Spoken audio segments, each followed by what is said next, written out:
সর্বশেষ যে লোকটা জান্নাতে যাবে তাকে আল্লাহ তাআলা জাহান্নামের আগুনে পোড়াতে পোড়াতে ছাই বানিয়ে ফেলবে। আল্লাহ বলবেন, জিব্রাইল যাও একটু দেখো, একটা মাত্র সেজদা দিয়েছে আমাকে, এরকম কাউরে পাওয়া যায় কিনা, বাটি চালান দিয়ে দেখো পাওয়া যায় কিনা। খুঁজে খুঁজে কাউরে পাবে না। আল্লাহ বললেন আবার দেখো, খুঁজে খুঁজে একজনকে পাবে, সামান্য ইমানের ছিটে ফোঁটা তার অন্তরে ছিল।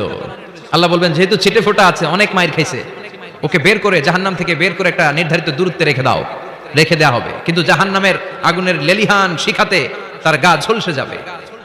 সে আল্লাহর ডেকে বলবে, মাবুদ তোমার কাছে আমি কিছু চাই না, জাহান্নাম থেকে তুমি আমাকে বের করেছো, জীবন নদীর পানি তুমি আমার গায়ের মধ্যে ঢেলে দিয়েছো, আমি আবার সজীবতা ফিরে পেয়েছি, আমি তোমার কাছে জান্নাত চাই না, শুধু নিরাপদ একটা দূরত্বে আমাকে রেখে আসো যাতে জাহান্নামের আগুন আমারে কষ্ট দিতে না পারে। আল্লাহ আমি কিন্তু তোমার কাছে জান্নাত চাই না। কি চাই না? জান্নাত চাই না, কিন্তু জাহান্নামের আগুন আমারে কষ্ট দিচ্ছে, এতটা দূরত্বে রাখো যাতে জাহান্নামের আগুন আমার গায়ে না লাগে। আল্লাহ বললেন ওকে রাখবো, কিন্তু আমার সাথে একটা কন্ট্রাক্টে যেতে হবে, যে এটা তোমাকে দিলে তুমি আর নতুন করে কিছু চাবা না। সে বলবে আমি রাজি, কন্ট্রাক্ট হয়ে যাবে। আল্লাহ জিব্রাইলকে বলবেন যাও এমন দূরত্বে রাখো যাতে জাহান্নামের আগুন ওরে কষ্ট না দেয়, রেখে আসা হবে। অনেক দিন সে ওখানে আনন্দে থাকবে, আল্লাহ শুকরিয়া করবে, সে মনে মনে বলবে বেঁচে গিয়েছি, আমি বেঁচে গিয়েছি, জীবনে আর কিছু চাই না, জাহান্নাম থেকে আমি বেঁচে গিয়েছি। অনেকদিন থাকার পরে মনে মনে ভাববে বাইসা তো গেছি, কিন্তু নতুন করে একটু ট্রাই করে দেখি জাহান্নামের সৌন্দর্যের দৃশ্য একটু চোখ দিয়ে অবলোকন করা যায় কিনা। সে আল্লাহর ডেকে বলবে আল্লাহ এন্দি সোয়াল, আমার একটা ফরিয়াদ আছে। কি ফরিয়াদ? আল্লাহ আগেই বলে রাখি আমি কিন্তু জান্নাতে যেতে চাই না।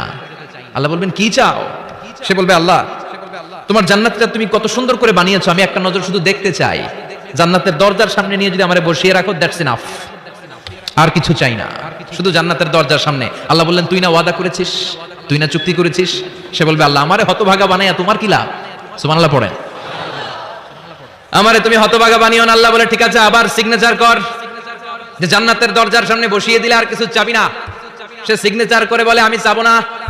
আল্লাহ বললেন জিব্রাইল বেচারারে ধরে জান্নাতের গেটের সামনে বসায় দে, এবার জান্নাতের গেটের সামনে বসে বসে জান্নাতের সৌন্দর্য দেখা শুরু করবে। সুবহানাল্লাহ, এমন সৌন্দর্য যেটা চোখ দিয়ে কেউ দেখে নাই, কান দিয়ে শোনে নাই, ওই সৌন্দর্য চোখে দেখে, কান দিয়ে আওয়াজ শুনে, মাগার ভোগ করতে পারে না, অন্তরে জ্বালা আছে না নাই?